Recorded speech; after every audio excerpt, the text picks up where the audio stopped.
పూర్వకాలంలో ఈ స్ట్రెస్ ఉండేది కాదు, హ్యాపీగా వాళ్ళు ఎంజాయ్ చేసేవారు, పొద్దున్నే లేసి చక్కగా సన్లైట్ కి ఎక్స్పోజ్ అయ్యేవారు, షర్ట్ లేకుండా పని చేసేవారు, పొలం వెళ్లేవారు, పని చేసేవారు, చక్కటి వాళ్ళ ఇంట్లో వాళ్ళు చేసిన పాలతో చేసిన ఫుడ్ మెటీరియల్ తీసుకునేవాళ్ళు, వాళ్ళ వెజిటబుల్స్ వాళ్ళే గ్రో చేసుకునేవారు, వాళ్ళ పొలంలో పండిన ధాన్యం వాళ్ళే తినేవారు, తోడేవారు, అన్ని రకాలుగా ఎక్సర్సైజ్ ఉండేది, అన్ని రకాలుగా ఫుడ్ వారు చక్కటి హెల్తీ ఫుడ్ తీసుకునేవారు, పెళ్ళంటే 5 రోజులు సెలబ్రేట్ చేసుకునేవారు, పక్కింటి వాళ్ళ కారు ఉంది, మన అబ్బాయికి సీట్ రాలేదు, వాళ్ళ అబ్బాయికి సీట్ వచ్చింది MBBS, ఇలాంటి బాధలు ఉండేవి కావు. సో హ్యాపీగా సెలబ్రేట్ చేసుకునేవారు, వాళ్ళకి ఎటువంటి క్యాన్సర్స్ రాలేదు, ఏ హార్ట్ అటాక్స్ రాలేదు. ఇప్పుడు ఈ మోడర్న్ వరల్డ్ లో మెయిన్ గా స్ట్రెస్ అండి, అనేక రకాల క్యాన్సర్ ఇన్సిడెంట్స్ రాపిడ్ గా పెరిగిపోతుందండి. ఇప్పుడు ఇండియాస్ పాపులేషన్ ఎంతండి, 1.54 బిలియన్స్. చైనాస్ పాపులేషన్ ఎంతండి, 1.52 బిలియన్స్. మనకన్నా 200,000 లెస్ దాన్ అస్. చైనాలో number of cancers are 4.8 million. Indian Council for Medical Research estimates in New Delhi వారి ఎస్టిమేట్ ప్రకారం ఇండియాలో it's only 1.4 million new cancer patients.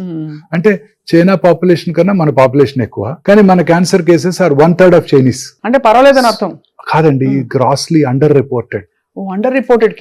Grossly under reported. ఈ కేసులని report చేయబట్టలేదు. ఇవాళ పొద్దున ఒక కరోనా కేసు చూసానంటే వెంటనే నేను మున్సిపల్ అథారిటీస్ కి నోటిఫై చేయాలి. అదే ఇవాళ పొద్దున్న 4 క్యాన్సర్ పేషెంట్ చూసినా నేను ఎవరికి నోటిఫై చేయాల్సిన అవసరం లేదు, ప్రాపర్ ట్రీట్మెంట్ ఇస్తే సరిపోతుంది. అదే మెయిన్ కదా సార్.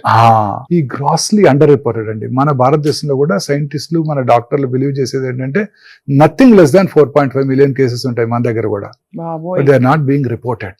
భారతదేశంలో out of only 30%. See, district is a definitive, set pattern in country. See, Andhra Pradesh lo 25 districts, Telangana lo 32 జిల్లాలు, ఇలా ఈచ్ డిస్ట్రిక్ట్స్ కనుక మనం పరిగణించినట్టయితే only 30% of Indian districts have comprehensive cancer treatment facilities. అంతే కదా. 70% of Indian districts do not have cancer treatment facilities.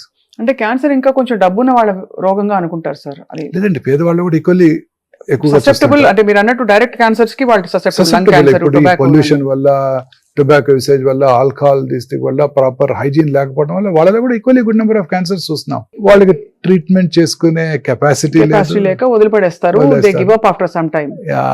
General గా symptoms ఉండవు, late stages లో doctor దగ్గరికి వస్తుంటారు. సిమ్టమ్స్ వచ్చినా సార్ నెగ్లెక్ట్ చేసి పర్లేదులే ఏజ్ వల్ల వచ్చింది అని వదిలేసుకునే కల్చర్ లో మనం ఉన్నాం. ఇప్పుడు హెల్త్ అవేర్నెస్ ఇప్పుడే కదా సార్, ఇప్పుడు కొంత ఒక స్టేటాలో వస్తుంది అందరిలో. సార్, ఈ స్ట్రెస్ సైకిల్ ఎట్లా కట్ చేయాలి చెప్పండి.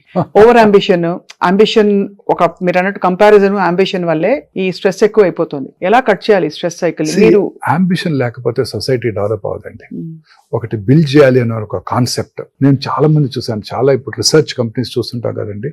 నిన్ననే ఒక కంపెనీ చూశాను, ఆ కంపెనీ పేరు పీక్యూర్. వాళ్ళు 26 years వర్క్ చేసి ఒక ప్రోటాన్ బీమ్ థెరపీని డెవలప్ చేశారు. వాళ్ళ లైఫ్ అంతా దానికి డెడికేట్ చేశారు. ఇప్పుడు it is going to yield fruits for them. వాళ్ళు దాన్ని సేల్ చేసి దాన్ని వాళ్ళు అమ్ముకోగలిగి వాళ్ళు ఆ కంపెనీకి ప్రాఫిట్స్ తెచ్చుకోగలుగుతారు.